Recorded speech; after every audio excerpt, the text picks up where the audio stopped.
The Life of the Spirit and the Life of Today by Evelyn Underhill. Read by Mary Reagan. Chapter 7, Part A. The Life of the Spirit and Education.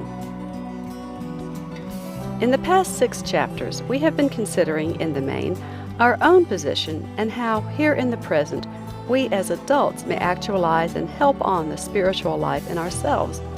But our best hope of giving spirit its rightful, full expression within the time world lies in the future. It is towards that those who really care must work. Anything which we can do towards persuading into better shape our own deformed characters, compelling our recalcitrant energy into fresh channels, is little in comparison with what might be achieved in the plastic, growing, psychic life of children, did we appreciate our full opportunity and the importance of using it. This is why I propose now to consider 1 or 2 points in the relation of education to the spiritual life.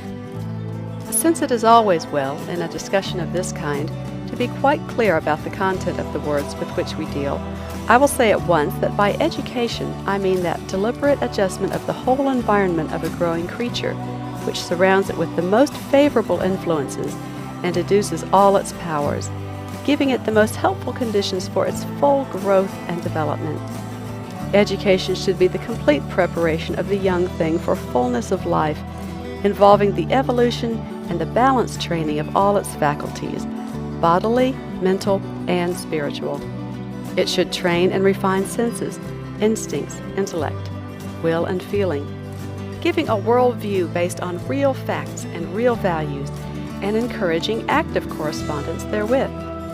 Thus the educationist, if he be convinced, as I think most of us must be, that all isn't quite right with the world of mankind, has the priceless opportunity of beginning the remaking of humanity from the right end. In the child he has a little supple thing, which can be made into a vital spiritual thing, and nothing again will count so much for it as what happens in these earliest years.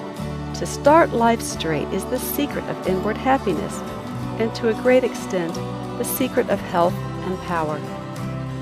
That conception of man upon which we have been working, and which regards his psychic life on all levels as the manifold expressions of one single energy or urge in the depths of his being, a life force seeking fulfillment, has obvious and important applications in the educational sphere. It indicates that the fundamental business of education is to deal with this urgent and untempered craving, discipline it, and direct it towards interests of permanent value, helping it to establish useful habits, removing obstacles in its path, blocking the side channels down which it might run. Especially is it the task of such education gradually to disclose to the growing psyche those spiritual correspondences for which the religious man and the idealist must hold that man's spirit was made. Such an education as this has little in common with the mere crude imparting of facts. It represents, rather, the careful and loving induction of the growing human creature into the rich world of experience, the help we give it in the great business of adjusting itself to reality. It operates by means of the molding influences of environment, the creation of habit. Suggestion, not statement, is its most potent instrument, and such suggestion begins for good or ill at the very dawn of consciousness. Therefore, the child whose infancy is not surrounded by persons of true outlook is handicapped from the start, and the training in this respect of the parents of the future is one of the greatest services we can render to the race. We are beginning to learn the overwhelming importance of infantile impressions, how a forgotten babyish fear or grief may develop underground, and produce at last an unrecognizable growth poisoning the body and the mind of the adult. But here good is at least as potent as ill. What terror, a hideous sight, an unloving nurture may do for evil, a happy impression, a beautiful sight, a loving nurture will do for good. Moreover, we can bury good seed in the unconscious minds of children and reasonably look forward to the fruit. Babyish prayers, simple hymns, trace while the mind is still ductile the paths in which feelings shall afterwards tend to flow. And it is only in maturity that we realize our psychological debt to these early, and perhaps afterwards abandoned, beliefs and deeds. So the veritable education of the spirit begins at once in the cradle, and its chief means will be the surroundings within which that childish spirit first develops its little awareness of the universe, the appeals which are made to its instincts, the stimulations of its life of sense. The first factor of this education is the family. The second, the society within which the family is formed. Though we no longer suppose it to possess innate ideas, the baby has most surely innate powers, inclinations, and curiosities, and is reaching out in every direction towards life. It is brimming with willpower, ready to push hard into experience. The environment in which it is placed and the responses which the outer world makes to it, and these surroundings and responses in the long run are largely of our choosing and making, represent either the helping or thwarting of its tendencies, and the sum total of the directions in which its powers can be exercised and its demands satisfied. The possibilities, in fact, which life puts before it. We as individuals and as a community control and form part of this environment. Under the first head, we play by influence or demeanor a certain part in the education of every child whom we meet. Under a second head, by acquiescence in the social order, we accept responsibility for the state of life in which it is born. The child's first intimations of the spiritual must and can only come to it through the incarnation of spirit in its home and the world that it knows. What then are we doing about this? It means that the influences which shape the men and women of the future will be as wholesome and as spiritual as we ourselves are, no more, no less. Tone, atmosphere are the things which really matter, and these are provided by the group mind and reflect its spiritual state. The child's whole educational opportunity is contained in two factors: the personality it brings and the environment it gets. Generations of educationists have disputed their relative importance, but neither party can deny that the most fortunate nature, given wrongful or insufficient nurture, will hardly emerge unharmed. Even great inborn powers atrophy if left unused, and exceptional ability in any direction may easily remain undeveloped if the environment be sufficiently unfavorable, a result too often achieved in the domain of the spiritual life. We must have opportunity and encouragement to try our powers and inclinations, be helped to understand their nature and the way to use them, unless we are to begin again, each one of us, in the stone age of the soul. So too, even small powers may be developed to an astonishing degree by suitable surroundings and wise education. Witness the results obtained by the expert training of defective children. And all this is as applicable to the spiritual as to the mental and bodily life. That life is quick to respond to the demands made on it, to take every opportunity of expression that comes its way. If you make the right appeal to any human faculty, that faculty will respond and begin to grow. Thus it is that the slow, quiet pressure of tradition, first in the home and then in the school, shapes the child during his most malleable years. We, therefore, are surely bound to watch and criticize the environment, the tradition, the customs we are instrumental in providing for the infant future, to ask ourselves whether we are sure the tradition is right, the conventions we hand on useful, the ideal we uphold complete. The child, whatever his powers, cannot react to something which is not there. He can't digest food that is not given to him, use faculties for which no objective is provided. Hence the great responsibility of our generation as to providing a complete, balanced environment now, a fully rounded opportunity of response to life, physical, mental, and spiritual, for the generation preparing to succeed us. Such education as this has been called a preparation for citizenship. But this conception is too narrow, unless the citizenship be that of the city of God, and the adjustments involved to be those of the spirit, as well as of the body and the mind. Herbert Spencer, whom one would hardly accuse of being a spiritual philosopher, was accustomed to group the essentials of a right education under 4 heads. 146. First, he said, we must teach self-preservation in all senses, how to keep the body and the mind healthy and efficient, how to be self-supporting, how to protect oneself against external dangers and encroachments. Next, we must train the growing creature in its duties towards the life of the future, parenthood and its responsibilities, understood in the widest sense. Thirdly, we must prepare it to take its place in the present as a member of the social order into which it is born. Last, we must hand on to it all those refinements of life which the past has given to us, the hoarded culture of the race.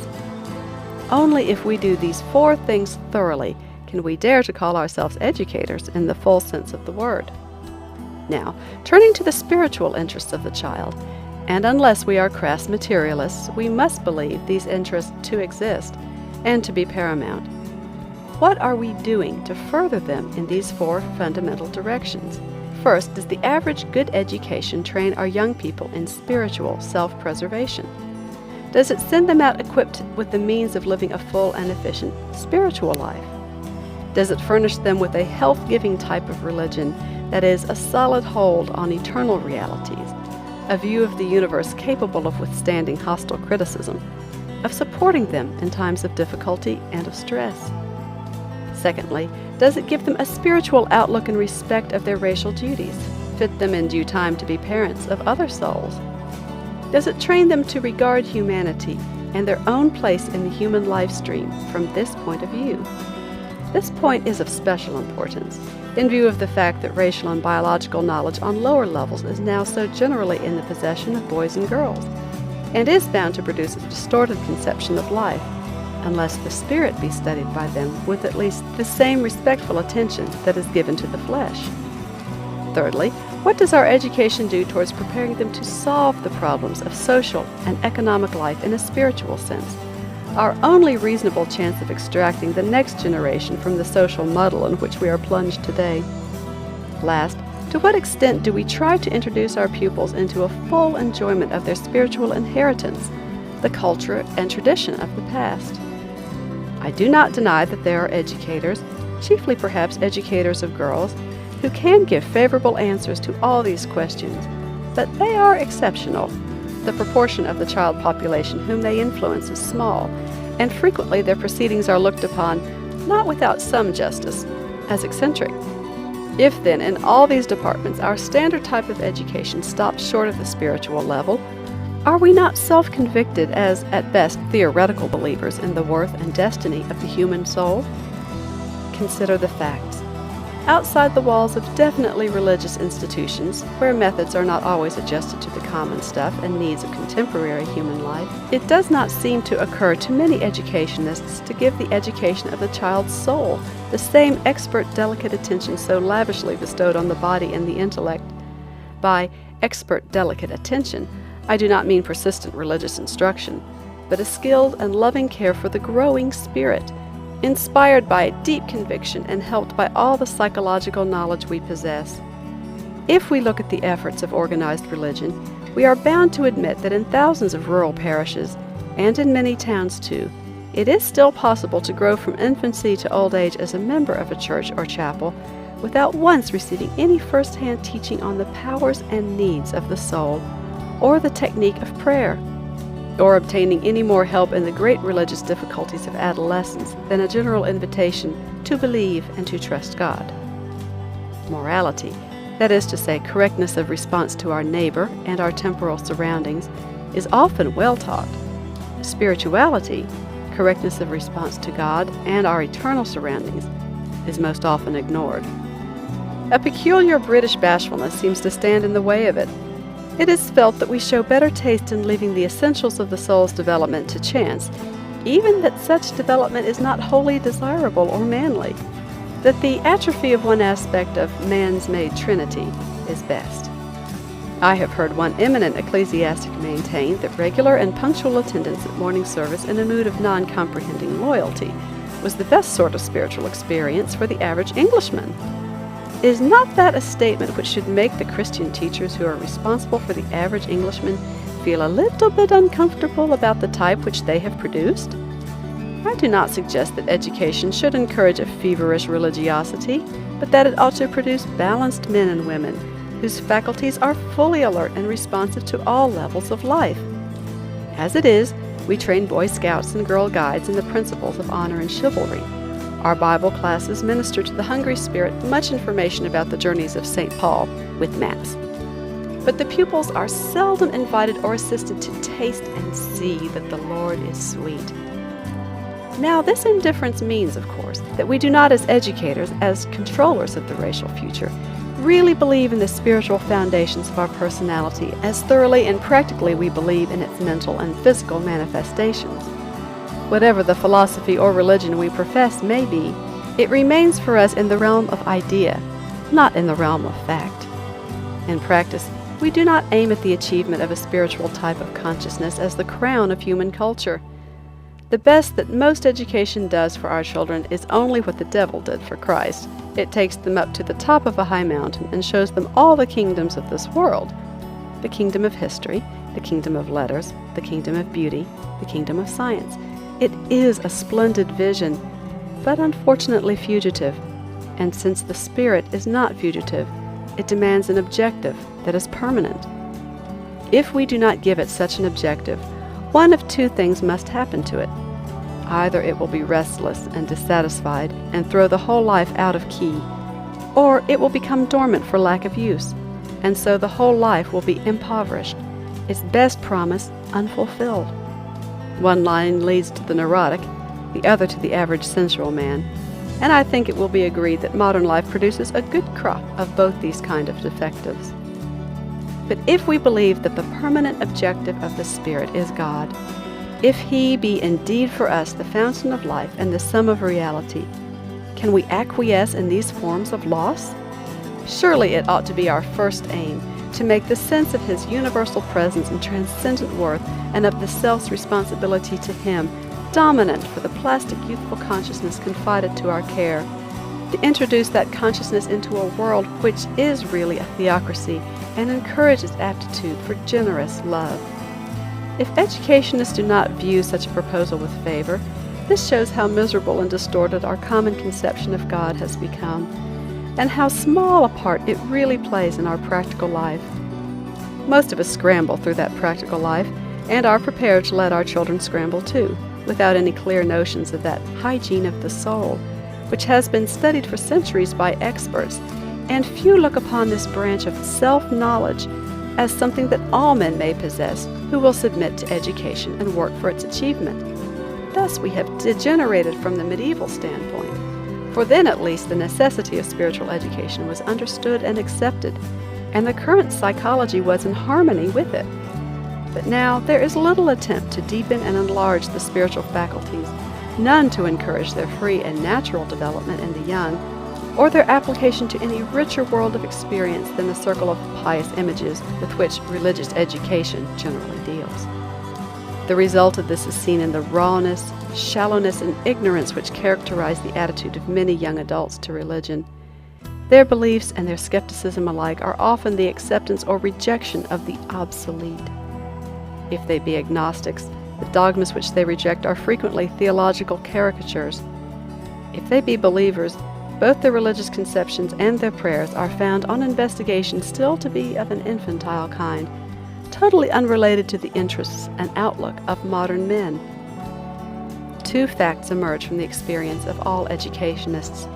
The first is that children are naturally receptive and responsive. The second, that adolescents are naturally idealistic.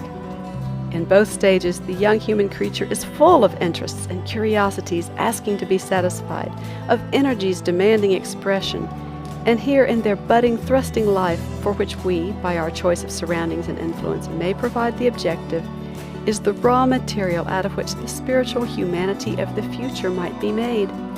The child has already within it the living seed wherein all human possibilities are contained.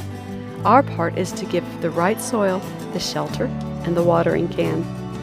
Spiritual education, therefore, does not consist in putting into the child something which it has not, but in educing and sublimating that which it has, in establishing habits, fostering a trend of growth which shall serve it well in later years.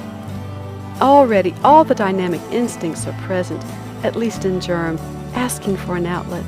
The will and the emotions, ductile as they will never be again, are ready to make full and ungraduated response to any genuine appeal to enthusiasm. The imagination will accept the food we give if we give it in the right way. What an opportunity! Nowhere else do we come into such direct contact with the plastic stuff of life.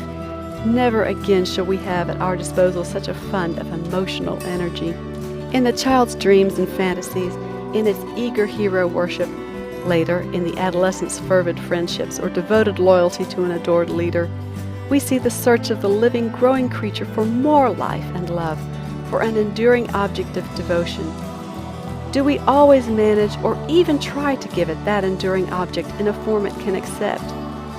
Yet the responsibility of providing such a presentation of belief as shall evoke the spontaneous reactions of faith and love, for no compulsory idealism ever succeeds, is definitely laid on the parent and the teacher. It is in the enthusiastic imitation of a beloved leader that the child or adolescent learns best. Were the spiritual life the most real of fact to us, did we believe in it as we variously believe in athletics, physical science, or the arts, surely we should spare no effort to turn to its purposes these priceless qualities of youth. Were the mind's communion with the Spirit of God generally regarded as its natural privilege, and therefore the first condition of its happiness and health, the general method and tone of modern education would inevitably differ considerably from that which we usually see. And if the life of the Spirit is to come to fruition, here is one of the points at which reformation must begin. When we look at the ordinary practice of modern civilized Europe, we cannot claim that any noticeable proportion of our young people are taught during their docile and impressionable years the nature and discipline of their spiritual faculties, in the open and common sense way in which they are taught languages, science, music, or gymnastics. Yet it is surely a central duty of the educator to deepen and enrich to the fullest extent possible his pupil's apprehension of the universe, and must not all such apprehension move towards the discovery of that universe as a spiritual fact? Again, in how many schools is the period of religious and idealistic enthusiasm, which so commonly occurs in adolescence, wisely used, skillfully trained, and made the foundation of an enduring spiritual life? Here is the period in which the relation of master and pupil is or may be most intimate and most fruitful, and can be made to serve the highest interests of life. Yet no great proportion of those set apart to teach young people seem to realize and use this privilege. I am aware that much which I am going to advocate will sound fantastic, and that the changes involved may seem at first sight impossible to accomplish. It is true that if these changes are to be useful, they must be gradual. The policy of the clean sweep is one which both history and psychology condemn. But it does seem to me a good thing to envisage clearly, if we can, the ideal towards which our changes should lead. A garden city is not utopia. Still, it is an advance upon the Victorian type of suburb and slum, and we should not have got it if some men had not believed in utopia and tried to make a beginning here and now. Already in education, some few have tried to make such a beginning and have proved that it is possible if we believe in it enough, for faith can move even that mountainous thing, the British parental mind. Our task, and I believe our most real hope for the future, is, as we have already allowed, to make the idea of God dominant for the plastic youthful consciousness, and not only this, but to harmonize that conception, first with our teachings about the physical and mental sides of life, and next with the child's own social activities, training body, mind, and spirit together, that they may take each their part in the development of the whole man, fully responsive to a universe which is at bottom a spiritual fact. Such training to be complete must, as we have seen, begin in the nursery and be given by the atmosphere and opportunities of the home. It will include the instilling of childish habits of prayer and the fostering of simple expressions of reverence, admiration, and love. The subconscious knowledge implicit in such practice must form the foundation, and only where it is present will doctrine and principle have any real meaning for the child. Prayer must come before theology, and kindness, tenderness, and helpfulness before ethics. But we now have to consider the child of school age coming, too often without this, the only adequate preparation, into the teacher's hands. How is he to be dealt with, and the opportunities which he presents used best? When I see a right man, says Jakob Boehme, there I see three worlds standing. Since our aim should be to make right men, and evoke in them not merely a departmental piety, but a robust and intelligent spirituality, we ought to explain in simple ways to these older children something at least of that view of human nature on which our training is based. The religious instruction given in most schools is divided, in varying proportions, between historical or doctrinal teaching and ethical teaching. Now, a solid hold on both history and on morals is a great need, but these are only realized in their full importance and enter completely into life when they are seen within the spiritual atmosphere. And already, even in childhood, and supremely in youth, this atmosphere can be evoked. It does not seem to occur to most teachers that religion contains anything beyond or within the two departments of historical creed and of morals. That, for instance, the greatest utterances of St. John and St. Paul deal with neither, but with attainable levels of human life, in which a new and fuller kind of experience was offered to mankind. Yet surely they ought at least to attempt to tell their pupils about this. I do not see how Christians, at any rate, can escape the obligation or shuffle out of it by saying that they do not know how it can be done. Indeed, all who are not thoroughgoing materialists must regard the study of the spiritual life as, in the truest sense, a department of biology, and any account of man which fails to describe it as incomplete. Where the science of the body is studied, the science of the soul should be studied too. Therefore, in the upper forms at least, the psychology of religious experience in its widest sense as a normal part of a full human existence and the connection of that experience with practical life, as is seen in history, should be taught. If it is done properly, it will hold the pupil's interest, for it can be made to appeal to those same mental qualities of wonder, curiosity, and exploration which draw so many boys and girls to physical science. But there should be no encouragement of introspection, none of the false mystery, or so-called reverence, with which these subjects are sometimes surrounded, and above all, no spirit of exclusivism. The pupil should be led to see his own religion as a part of the universal tendency of life to God. This need not involve any reduction of the claims made on him by his own church or creed, but the emphasis should always be on the likeness rather than the differences of the great religions of the world. Moreover, higher education cannot be regarded as complete unless the mind be furnished with some rationale of its own deepest experiences, and a harmony be established between impulse and thought. Advanced pupils should, then, be given a simple and general philosophy of religion, plainly stated in language which relates it with the current philosophy of life. This is no counsel of perfection. It has been done, and can be done again. It is said of Edward Caird that he placed his pupils from the beginning at a point of view whence the life of mankind could be contemplated as one movement, single though infinitely varied, unerring though wandering, significant yet mysterious, secure and self-enriching though tragical. There was a general sense of the spiritual nature of reality and of the rule of mind, though what was meant by spirit or mind was hardly asked. There was a hope and faith that outstripped all save the vaguest understanding, but which evoked a glad response that somehow God was immanent in the world and in the history of all mankind, making it sane.